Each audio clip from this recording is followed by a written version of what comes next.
Hello, beautiful, beautiful, sexy people. Today is Sunday morning. The sun is shining. I got the fan on underneath my gazebo. I got the greenery around me, and I tried to switch positions so that the sun is not completely destroying my video. With that said, you know what time is it? It is coffee and SoFi time in the morning. I hope you guys are going to enjoy this Sunday morning briefing about SoFi. Okay, we have some huge news. A while ago, I used to make Cathie Wood pictures on SoFi because it used to get a lot of people's attention. And somebody asked me, hey, is Cathie Wood even invested in SoFi? And the answer is no, Cathie Wood was not invested in SoFi. However, this all changed on a beautiful past Friday afternoon, where Cathie Wood bought just under 284,000 shares at 283,996 shares. And that was around a $2.2 million buy off the top of my head. Now, she did buy it only in one of her funds, which is ARK-F, which is a fintech innovation ETF. So it's very, very interesting that she came into it. As a matter of fact, it was kind of questionable why Cathie Wood was not in SoFi. I mean, it just made sense. A SoFi play for Cathie Wood just makes sense because it's one of the most innovative fintech companies there is. It's literally an online innovation bank. And again, I'm really sorry about this. Maybe I'm going to just go like this so you guys don't see the sun. It's super annoying. But in any case, it's really, really good that she got into it. So what do you think? What do I think is going to happen? I honestly think that she's going to buy up more shares. You saw what happened with Palantir. She bought up a shit ton of Palantir shares. She sold out of Palantir shares. A year later, she bought into Palantir. She started a small position, like 1 million shares, and that 1 million shares came to just under 6 million. So I do think that this $2 million buy is going to come closer to several $1 million, maybe a $5 million buy, maybe a $10 million buy, but definitely I think that she's going to go a lot heavier than 283,000 shares. That's my own personal opinion. We're definitely going to see what's going to happen later, but I think that she's definitely going to get up there. And this is going to bring up the price of SoFi, in my personal opinion. Like her, love her, hate her, Cathie Wood, at the end of the day, still has a huge presence when it comes to stock picking and Wall Street, and a lot of people follow her plays. Now, some people say, hey, I saw a tweet. I forgot who did it. They're like, oh, Cathie Wood is in all 4 of my top stocks: Tesla, SoFi, Palantir, and Square. And he's like, that sucks. What am I supposed to do now? Listen, Cathie Wood had a terrible, 2 years, just like everybody else. Did you do much better than Cathie Wood did, right? Like, she did really bad. Maybe she's going to have a breakout year in 2024. Who knows? And God willing, our stocks are going to have a breakout year. So that's the good news about what's happening with SoFi, among many other good news. But Cathie Wood opening up a position in SoFi is 100% a fabulous, fabulous show of support for SoFi technology, specifically in this specific fund. Now, SoFi is currently trading at $8.30. SoFi is definitely retreated from its 52-week high of $10. However, a lot of people are like, oh, it hit $10. SoFi is down 17%, 18%. What are we going to do? It's, the floor is collapsing. The sky is falling, whatever. Listen, SoFi is still up 56% for the month. So let's get this straight. SoFi retreats from 10 to 8.30, and SoFi is still up 56% for the month. Everybody bitches, moans, prays for a pullback, and when it happens, you guys will do fucking nothing. Very few people actually got the balls, the cojones, the steel to get up and actually buy the dip. Now, I'm not telling you to buy. I'm not telling you to sell. I'm not telling you anything. I'm just saying the same people bitching about the price down 17 are the same people that were begging for the price to hit $8. And now it hits $8 and people are scared. It's so funny. Look, at the end of the day, if you have conviction or not, that's what matters. If you're a short-term trader, it is what it is. But if you're a long-term holder, let's say a year or more, this is not really going to make a difference. And if you truly believe what's about to happen in 2024, and I do believe there's going to be a huge bull run from now until 2024, I think we're past that huge bear market, then we're going to do okay. Also, there's been a huge correction in general with the market, not just SoFi. SoFi pulled back, Square pulled back, Hood pulled back, PayPal pulled back, Palantir pulled back, Tesla pulled back, everything pulled back. So basically we had a huge run up hitting 52-week highs on all stocks, pretty much all tech stocks. and they all retreated. Everything retreated. So the question is this retreat for the long term or short term? For me personally, I think SoFi is a great buy, and I took the opportunity to buy the dip. I did. I ended up buying a lot more options. I'm not buying shares right now. Once the options go up in value, I'll figure out what I want to do with the shares. Although I do hold shares. I held my shares. I never sold my shares. I was lucky enough to get in at the $5 range, so I'm happy with that.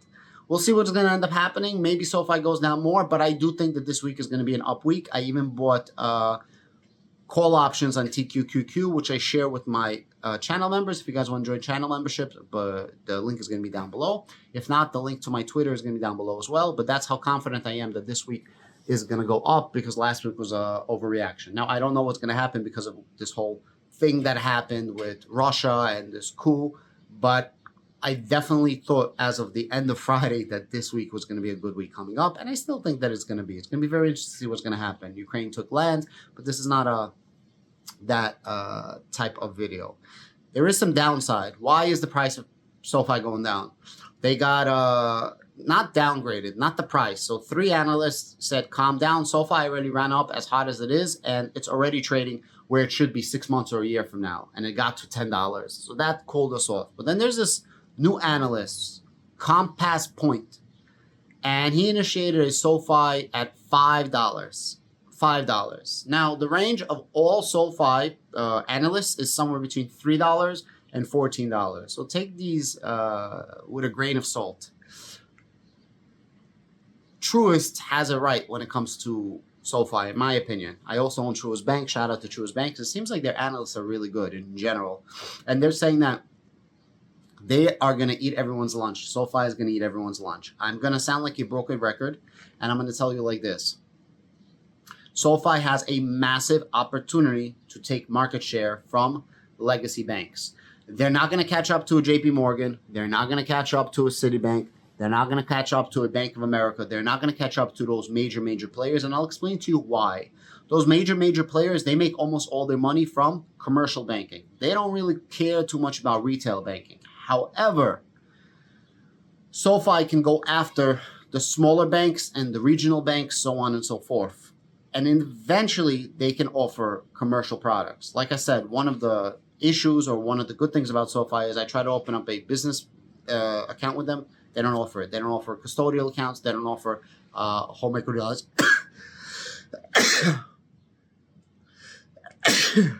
I'm sorry. Napravdu. If you guys are Russian, when we're saying something and then you sneeze, that means that you're saying the truth. They don't offer home equity lines of credit. So there's a lot of products that SoFi does not offer yet. With that said, there's a lot of products that SoFi does offer, catering to the millennial crowd, and I do believe this is where their strength is in the future. As I said before, they're catering, like 50% of their clients are like 18 to 35 years old. Those people, as they grow up, especially the real millennials, right? The real, or whatever you want to call them. Are they Gen Zs, Gen Y? I don't even know what they are. But the ones that are 18 years old to 21, just going to college, getting out of college, those are the ones that are going to get houses and open businesses in the future. Not all of them, but a lot of them are going to open up businesses.